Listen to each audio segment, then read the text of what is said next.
What are the wider repercussions of Israel's ground offence strategy when indeed they embark upon it? Well, I mean, the most obvious thing, of course, that there are over 2 million civilians in this very small area, and the 30,000 or so Hamas terrorists are hiding amongst them.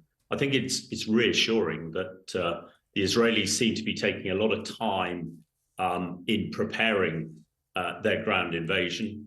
You've just talked about their incursion overnight, what we call preparing the battlefield, trying to find out exactly where those terrorist cells are, so that when the main attack happens, they can isolate the terrorists and neutralize them and try and minimize casualties. We know that Israeli special forces have done a number of raids in there. Of course, the biggest challenge they've got, no doubt, is the tunnels where the 200 or so hostages we expect are being kept. But this is still, I expect, a while away. The fact they're operating at night is because they will have an advantage there.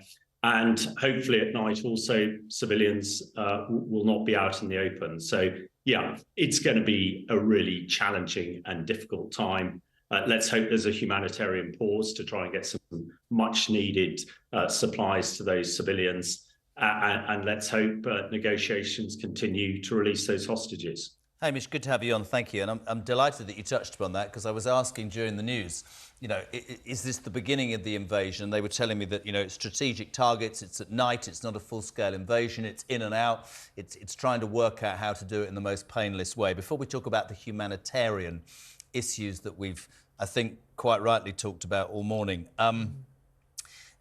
I don't want to use the wrong rhetoric here. I think we're very careful as broadcasters to do this, but there's no doubt when you look at what's happening and you consider Hezbollah and Iran and further afield, are we looking at the beginning of a conflict that could escalate well beyond Gaza in your military mind? Absolutely. And that is really the job of countries like the US and the UK, to make sure that it doesn't escalate. Because as you say, Iran's DNA is all over this conflict. Iran is the country supplying weaponry to Hezbollah, the terrorists up in Lebanon, supplying weapons to Hamas, indirectly, as of course, supported by the Russians too.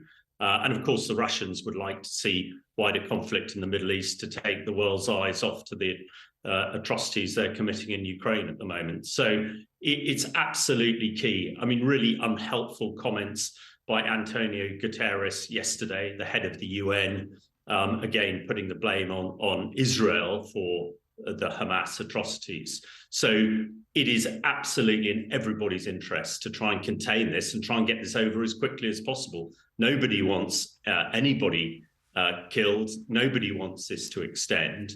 Of course, if Hamas hand over the hostages, then we will go a long way to resolving this dreadful conflict. But the main thing is to make sure it doesn't spread.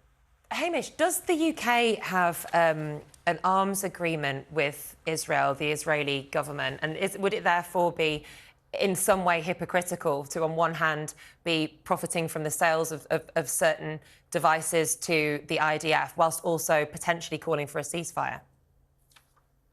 Well, I think, first of all, the British government is not calling for a ceasefire. The British government's calling for humanitarian pause.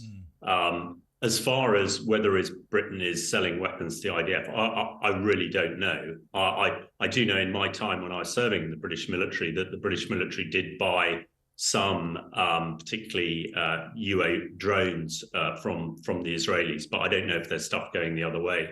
Certainly, the British government has put naval ships in the region to deter escalation, which is absolutely right.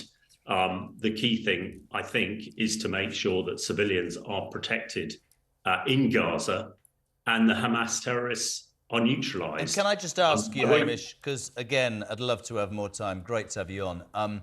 There's the crux of the matter. We've been reporting for the last 3 weeks. Nick and I were sat here when those first atrocities happened, and I will repeat again and again, that was genocidal, it was barbaric, and Hamas is a terrorist organisation which needs to be taken out. However, quite rightly, the world's eyes have turned to the ensuing humanitarian disaster that is Gaza. Quite rightly, Israel has said you need to move out. There's talk about the border. There's talk about fuel coming in and hospitals closing down. And will Hamas grab that fuel and hijack it? As a military man, it's difficult, isn't it? Because there are hostages in underground tunnels. There's an organisation that needs taking out, so this can't happen again. But there will be loss of life, and the world. I mean, interestingly, the government is today having a Cobra meeting. Do you think the world will stand firm? I agree with you, humanitarian pause, but I also fervently believe that Hamas needs to be taken out for the Gazan people as much as the Israeli people. I genuinely believe that. Yeah, this is the most difficult type of conflict that you can imagine. The tunnels you've mentioned and everything else. But let's not forget, the only reason this is happening is because of Hamas.